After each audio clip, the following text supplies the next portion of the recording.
Que uma mãe diz ter sido espancada pelo pai do filho caçula. Um pai que se defende e afirma que levou uma facada da ex-mulher. No meio dessa relação toda conturbada, uma criança de 2 anos, que teve a guarda repassada à avó paterna.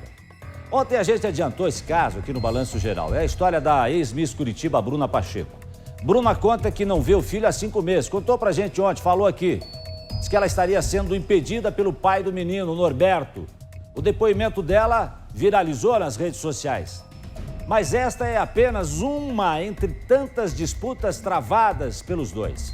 Um relacionamento que começou em clima de conto de fadas, mas depois de 3 anos está resumido a acusações e troca de farpas. Veja na reportagem. Vou mostrar essa filmagem pra polícia pra mostrar que você não quer me dar o meu filho. Claro, Então, beleza, você tá cheirado. Eu não estou. Vou até mostrar onde tá a cocaína. Há 5 meses, a Bruna não vê o filho. Há 5 meses, a vida dela virou de ponta cabeça. Eu não sei o que ele gosta mais, sabe assim, até eu tenho medo de quando eu ver ele não saber quem eu sou, porque me contaram que quando mostram foto de mim, o Beto não deixa mostrar foto minha, não pode falar mamãe, não pode falar nada em relação a mim na casa para ele. A jovem modelo tem 3 filhos. 2 estão com ela, mas o mais novo está com o pai. E segundo ela, ele não deixa ela se aproximar. Às quartas e sábados eu chegava lá e ele não me entregava. Ou falava que eu tinha que ir com uma ordem judicial, sendo que eu estava com uma ordem judicial. Ele não abria a porta, não atendia o interfone. Ou falava que eu tinha que ir lá com o oficial de justiça. Então ele tentava usar todas as brechas da lei para me prejudicar, sabe? O nome dele é Norberto e a briga judicial entre os dois é longa. Eu achava que era um príncipe encantado, que a gente tinha achado. Quando eu tinha 6 meses de gestação, a gente teve uma briga muito feia. E uma amiga dele contou que ele era usuário de cocaína, que ele faz uso de entorpecentes. E aí eu não acreditei, ela falou onde estava guardada a droga, eu cheguei a ver onde estava guardada. E depois disso, acabou tendo outros tipos de brigas. Quando a Vitória tinha 3 meses, foi uma das brigas piores, que foi que eu fiquei mais roxa, que tem testemunha disso também, que acabou trincando uma costela minha, me bateu muito, me deixou bem roxa. Essas são algumas fotos de lesões que ela publicou nas redes sociais. O responsável por isso seria o ex-companheiro dela.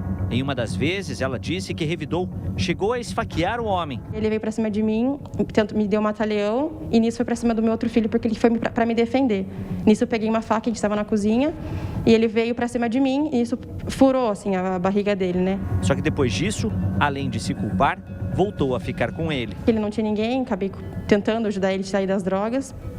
Aí no final do ano passado, a gente acabou brigando.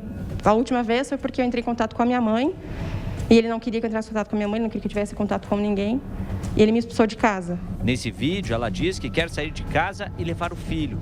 Ele não permite. Liguei para a polícia, pedi ajuda, a polícia realmente me ajudou. Mas passou 2 dias depois, ele entrou em contato com a babá. Que nisso ele pagaria o que estava devendo para ela e ainda daria mais um dinheiro.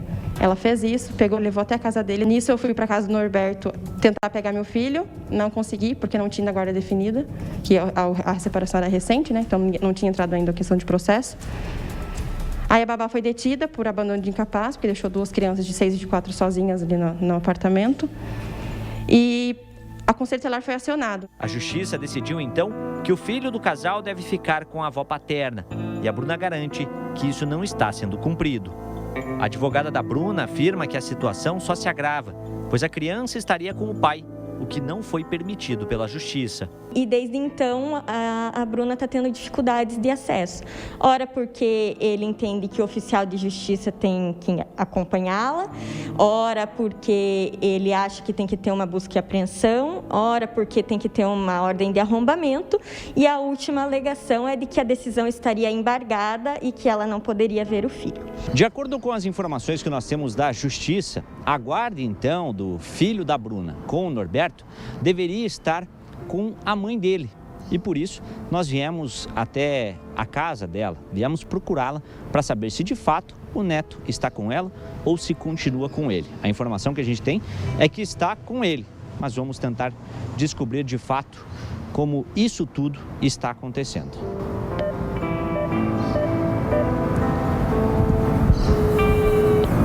Ou ninguém está em casa, ou ninguém quer nos atender. Então, já que aqui na casa da mãe do Norberto nós não conseguimos muitas informações, aliás, nenhuma informação, vamos então até a casa dele, saber se ele está lá e se o filho dele está lá também.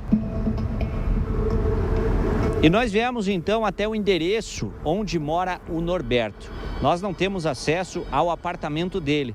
Tivemos que bater no interfone e, segundo o porteiro, o Norberto viajou, sem dizer quando deve voltar. A preocupação da Bruna é que o filho dela esteja junto com ele, já que, segundo ela, como a guarda seria da avó, a criança não pode viajar sem autorização da justiça. Sem sucesso em conversar com ele, procuramos a defesa do Norberto, que enviou à nossa equipe alguns documentos e uma nota.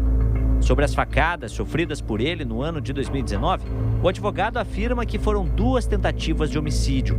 Inclusive, mandou um vídeo em que supostamente ela debocha da facada. Ô Rita, volta desgramada, volta Rita que eu perdoo a facada. Ô Rita, não me deixa, volta Rita que eu retiro. Sobre a Bruna ter o direito de ver o filho sem poder levá-lo para casa, o advogado afirma que ela não tinha nem residência fixa e foi a justiça que decidiu pelas visitas. O advogado do Norberto garante que a jovem também não procurou pelo filho e se recusou a ir ao aniversário dele. No final da nota, o advogado disse que todas as acusações feitas por ela não passam de mentiras para que ela tenha uma vida de luxo às custas do cliente. Enquanto tudo isso não se resolve, quem sofre é a criança. Vou mostrar essa filmagem pra polícia pra mostrar que você não quer me dar o meu filho. Claro, Você, eu vou então, falar. beleza, você tá cheirado. Eu não estou. Vou até mostrar onde está com o filho.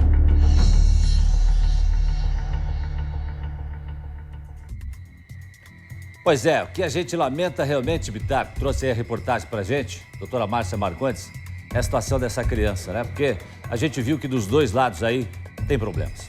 Olha só, num levantamento aqui da nossa produção, a informação que eu tenho aqui é de que tem aproximadamente 10 boletins de ocorrência registrados contra o Norberto, que envolve aí desde brigas e vias de fato, e pelo menos um contra a Bruna, que é, no caso aí, o registro da facada.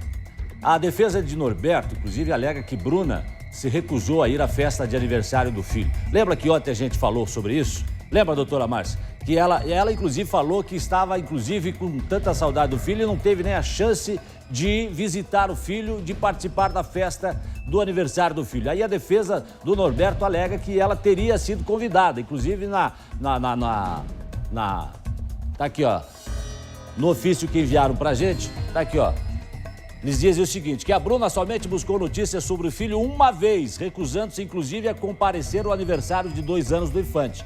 Isso é o que diz a defesa do Norberto.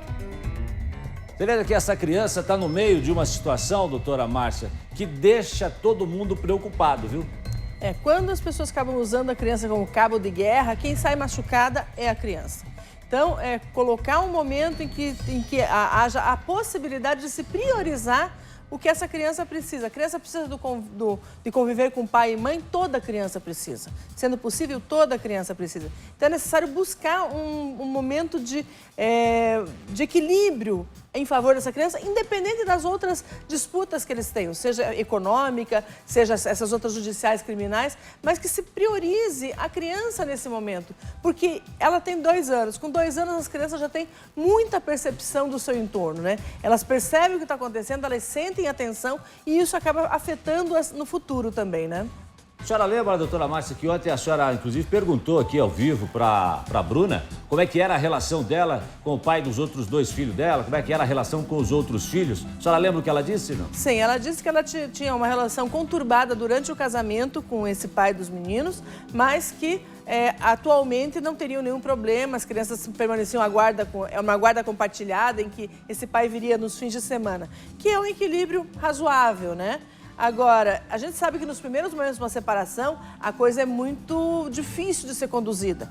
A gente, por experiência própria dos outros, a gente sabe como é que funciona isso. Mas temos que priorizar as crianças. Agora, parece que a situação não é bem assim. Parece, doutora Márcia.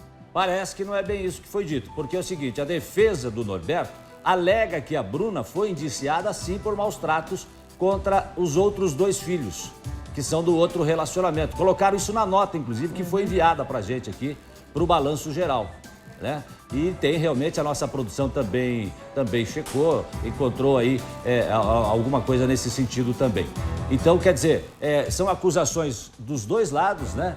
E fica esse empurra daqui, empurra de lá, agressões dos dois lados e uma criança no meio. A defesa do Norberto alega, inclusive, que a Bruna gravou um vídeo nas redes sociais ironizando. Você viu aí na reportagem? Quer ver, ó? Ô Rita, volta desgramada, volta Isa que eu perdoo a facada.